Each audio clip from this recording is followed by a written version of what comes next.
In English, we have been reading the novella Animal Farm because of its totalitarian regime, and we've been linking that to North Korea as they have the same totalitarian government.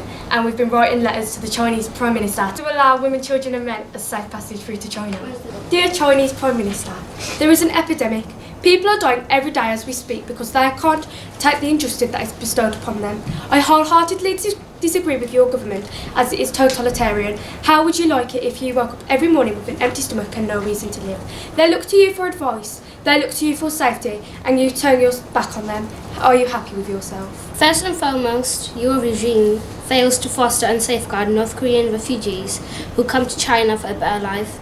Women and children as young as 12 are oppressed and enslaved and brutalized by trafficking gangs. Generating £82 million a year, North Korean women and girls are being coerced into marriages, prostitution and sadist abuse. These women have the vile choice of either becoming sex slaves or being sent back to North Korea to face imprisonment or execution. It is undoubtedly disgusting that they have to go through this terror just to feed the world's insatiable desire for online pornography. Now I'm sure you all know who Yeonmi Park is. She escaped North Korea's totalitarian regime at just 13. She crossed through the partially frozen Yalu River to look for a safer, much more human life.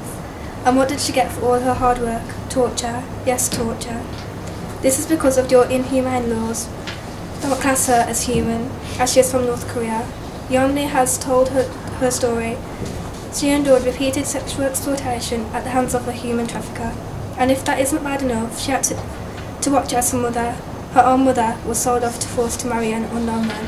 Her story begins in Korea, where she was taught that Kim Jong-un was a god who could read her mind and that he was more significant than anyone else.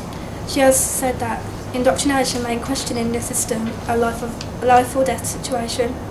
As soon as she crossed the border, Brooker tried to rape her, but her mother put herself up for it first. Imagine that, watching your own mom get raped. She suffered months of a harrowing journey through a network of human traffickers. She was also submitted to repeated rape and participated in the smuggling enterprise.